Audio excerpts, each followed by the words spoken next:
कभी आपने अकेले बैठकर खुद से सवाल किया है कि क्या मैं जो दिख रहा हूं, क्या मैं वाकई वो हूं या मैं लोगों को खुश करने के लिए ये बना हुआ हूं। अस्सलाम वालेकुम नाज़रीन, मैं हूं अब्दुल मन्नान, क्लिनिकल साइकोलॉजिस्ट। नाज़रीन, हम में से हर एक चाहते ना चाहते हुए इस दुनिया में एक रोल प्ले कर रहा है, और ये रोल प्ले करने में सम टाइम वो हदायत अपने आप से नहीं लेता, वो हदायत दुनिया से लेता है। यानी दुनिया डिसाइड करती है कि वो क्या है और वो कैसे होगा और वो किस तरह रहेगा। यूं समझें कि जैसे वो दुनिया को दिखाने के लिए एक सर्टेन रोल में फिट आने की कोशिश कर रहा होता है, जबकि एक्चुअली वो नहीं वो चाहता होता। अगर आपके ज़हन और दिल में कभी ये ख्यालात आते हैं कि लोग मेरे से क्या चाहते हैं, क्या लोग क्या कहेंगे अगर मैंने ऐसा कर दिया, वैसा हो गया, मुझे बिल्कुल परफेक्ट लगना चाहिए, अगर मैंने लोगों की बात ना मानी तो वो बुरा मनाएंगे, मेरी वजह से कोई नाराज ना हो, तो ये वीडियो सिर्फ और सिर्फ आपके लिए है। क्योंकि सच ये है, the more you seek approval the more you lose your self.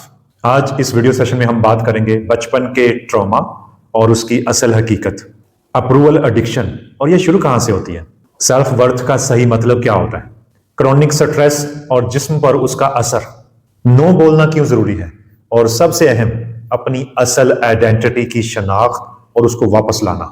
बात करेंगे अप्रूवल एडिक्शन की, और ये शुरू कहां से होती है। नाजरीन, बहुत से बेस्ट सेलिंग जो ऑथर्स हैं, राइटर्स हैं और डॉक्टर्स हैं, वो ये कहते हैं इंसान की जिंदगी का सबसे बड़ा ट्रैप ये है कि वो दूसरों को अच्छा लगना चाहे, यानी दूसरों की नजरों में अच्छा बनना और अच्छा लगना, ये आपकी जिंदगी का सबसे बड़ा ट्रैप है। लेकिन असल सवाल तो यह है कि ये आदत हम सब में आती कहां से है, और इसका सिंपल सा जवाब है हमारे बचपन से। बचपन का वो वक्त जब ये सारा कुछ शुरू हुआ, जब एक बच्चा इस दुनिया में आता है, वो अपनी एक खास पर्सनैलिटी लेके आता है। बच्चा फितरत सलीमा में पैदा होता है, घर वाले उसे जैसा बनाना चाहते बना लेते हैं। साइकोलॉजिस्ट इसको कहते हैं ऑथेंटिक सेल्फ, यानी आपकी असली फितरी जात। यानी वो बच्चा वो खुल के हंसता है, अपनी फीलिंग्स को खुल के शेयर करता है, खिलखिलाता है, लेकिन फिर लाइफ उसको शेप करना शुरू हो जाती है। और अगर पेरेंट्स इमोशनली या फिजिकली अनअवेलेबल हैं, या पेरेंट्स के अपने बहुत से इश्यूज अनरिजॉल्व हैं, या घर में एक सर्टेन किस्म का माहौल हो कि अपनी फीलिंग्स जो है वो कहना, शेयर करना एक वीकनेस समझा जाता हो, तो ऐसे में वो बच्चा एक चीज सीखता है, वो ये कि मुझे अपनी फैमिली के अकॉर्डिंग फैमिली जैसा बनना होगा। जिस तरह मेरा माहौल चाहता है मुझे बिल्कुल वैसा बनना होगा, तभी मुझे प्यार मिलेगा, अप्रूवल मिलेगा। सोचें, जब एक बच्चा रो रहा होता है तो उसको कहा जाता है चुप कर जाओ, मर्द रोते नहीं होते, और यह बार बार होता है। उसको टोका जाता है मजबूत बनो, स्ट्रांग बनो, जैसे रोना कमजोरी की अलामत है। जब यह चीज बार बार होती है तो वो बच्चा एक चीज सीखता है कि मेरे इमोशंस गलत है, मेरे दर्द की कोई अहमियत नहीं।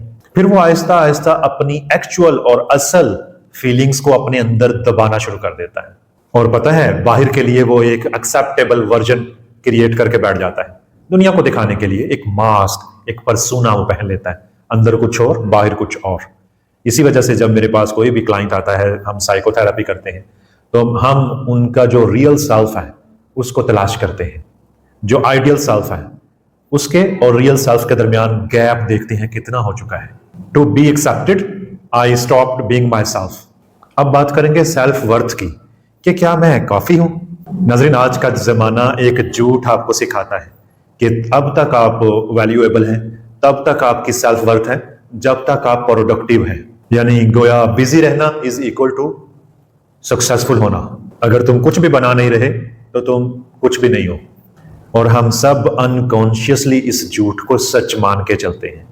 जरा देखें अपने आसपास कितने लोग बेरोजगार हैं, उनसे सवाल पूछा जाता है कि आजकल क्या कर रहे हो, तो वो कैसे छुप रहा होता है, कैसे वो इन्फीरियरिटी कॉम्प्लेक्स में छुप रहा होता है कि मैं क्या जवाब दूं, मैं क्या कर रहा हूं। Have I done enough versus am I enough. पहला सवाल सिर्फ आपके काम के बारे में है, जबकि दूसरा सवाल आपकी पूरी एग्जिस्टेंस के बारे में है।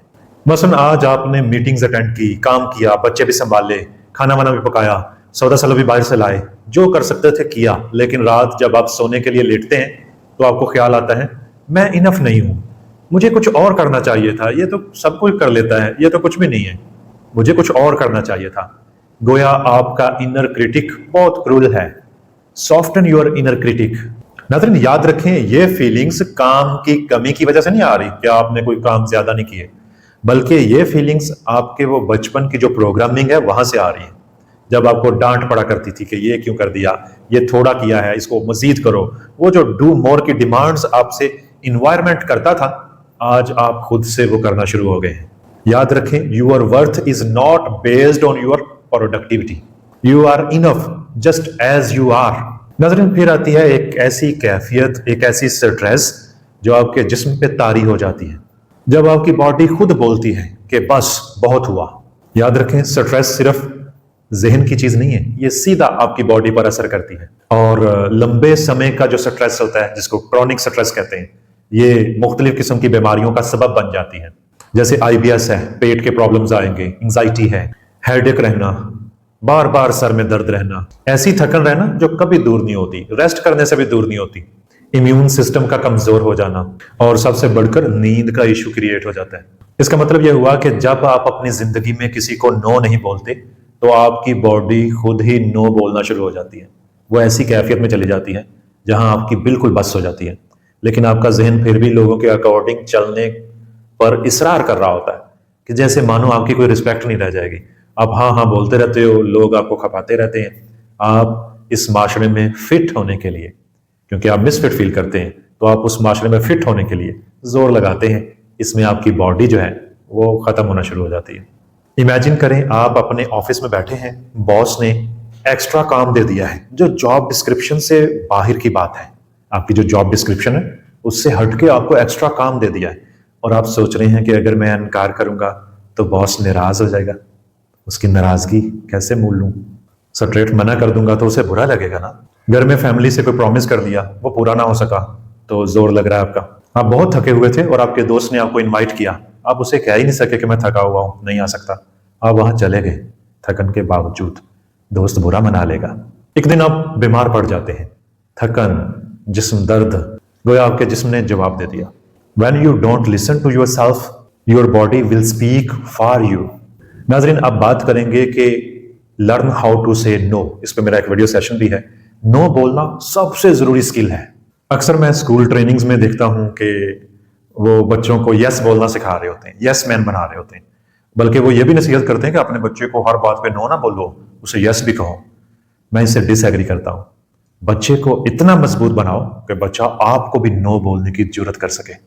नाज़रीन हमारे कल्चर में, चाहे वो घर हो, स्कूल हो, ऑफिस हो, कोई भी सेक्टर हो, नो बोलना बदतमीजी समझा जाता है, और हम सब ने यही सीखा हुआ। और पता है, जब नो बोलना नहीं आता तो कितने बच्चे बच्चियां जो हैं वो बहुत बुरे हालात में चले जाते हैं, सिर्फ वो नो नहीं कह पा रहे। लेकिन हकीकत यह है कि saying no is not rudeness, it is self respect.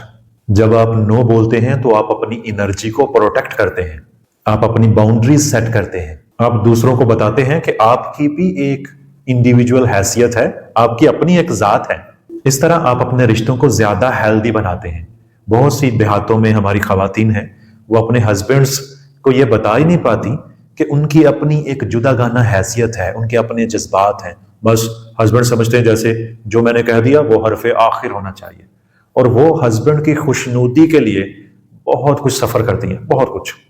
गोया उन्होंने अपने हस्बैंड को हाथ का छाला बना रखा है। हस्बैंड की छाती चौड़ी हो जाती है और वो फिर जो मर्जी कहता है और बहुत कुछ कहता है। अगर आप हेल्दी बाउंड्रीज नहीं रखेंगे तो बहुत जोर लगेगा आपके जहन का, जिस्म का। मसलन आप थके टूटे आए हैं, दोस्त ने कह दिया आज चलते हैं, और आप सोच में पड़ गए कि मैं दोस्त को मना करूंगा, उसे बुरा लग जाएगा, क्या सोचेगा वो। और थकन के बावजूद आप उसे बोलते हैं हाँ ठीक है मैं तो आ जाता हूँ। रिजल्ट क्या निकलेगा? बर्नआउट, चिड़चिड़ापन, और एक ऐसी रात जिसमें आप खुद से नाराज थे। घर में आके आप बीवी बच्चों को टोकेंगे, ऑफिस में आपने हंस हंस के बातें की, सबके काम किए, सबको ताउन दिया, आपको फोन आ जाता है जी हो जाएगा काम, मसला ही कोई नहीं, और घर में आप चिड़चिड़ा और बुरा बिहेव करेंगे जैसे हाइपरटेंशन का पेशेंट हो। बाहर अपना इमेज मेंटेन करने के चक्कर में आप इनसाइड बर्बाद हो गए, आप अपनी फैमिली में भी बेड़ा गर्क हो गया। बहुत से लोग अपनी फैमिली के आगे भी अपने भाइयों को राजी करने के लिए, बहनों को, इवन वालदैन के को राजी करने के चक्कर में अपनी बीवी को, बच्चों को बहुत ज्यादा गजंद पहुंचाते हैं।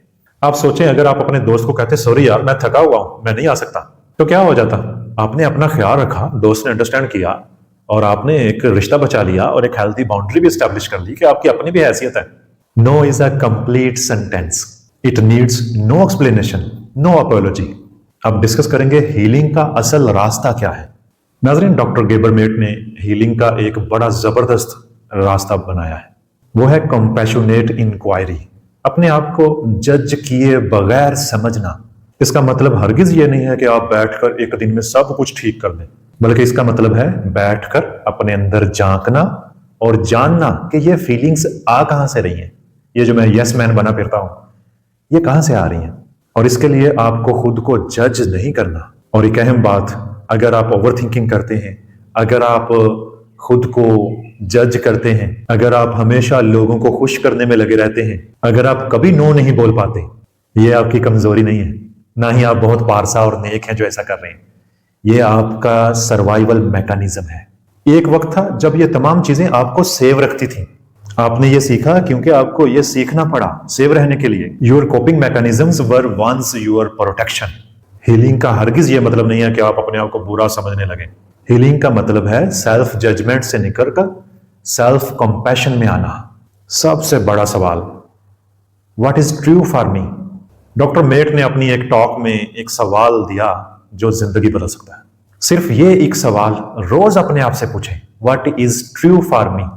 क्या ये डिसीजन मेरा अपना है? जो भी काम आप कर रहे हैं हमेशा खुद से पूछें, क्या ये मैं चाहता हूं या मैं सिर्फ उस चीज को चूज कर रहा हूं जो दूसरे चाहते हैं? क्या मैं दूसरों की पसंद के अकॉर्डिंग हमेशा चल रहा हूं या मैं वाकई ये चाहता हूं जो मैं कर रहा हूं? क्या ये मेरी रियलिटी है या ये सिर्फ मेरी कंडीशनिंग है जो बचपन में मेरे अंदर फीड कर दी गई है? जैसे आपको इंजीनियर बनाया जा रहा है, आप बचपन में इंजीनियर बनना चाहते थे क्योंकि लोगों की डिमांड थी, घर वालों ने कहा था, लेकिन आपके अंदर एक आर्टिस्ट छुपा हुआ था। लेकिन वो आर्टिस्ट बहुत खामोश है, वो चुप है। क्यों? क्योंकि लोग क्या कहेंगे। Truth sets you free, not approval. तो आज की वीडियो का खुलासा यह है कि लोगों को खुश करना कम करें, खुद को खुश करना सीखें, अपनी फीलिंग्स को सुने, वो झूठ नहीं बोलती, नो बोलना भी सीखें। ये सेल्फिशनेस नहीं है, ये सेल्फ केयर है। रोज खुद से पूछें व्हाट इज ट्रू फॉर मी और अपने आप के साथ कंपैशन से पेश आएं, क्योंकि आखिर में जब आप अपनी सच्चाई के साथ जीना शुरू करते हैं तो लोगों को भी समझ आ जाती है। अपने फीडबैक से जरूर आगाह कीजिएगा और दूसरे लोगों तक भी ये वीडियो पहुंचाएं अगर इसने आपकी जिंदगी में कोई वैल्यू ऐड की है। अपना बहुत सा ख्याल रखें, अपनी सच्चाई से मत भागें। अल्लाह हाफिज।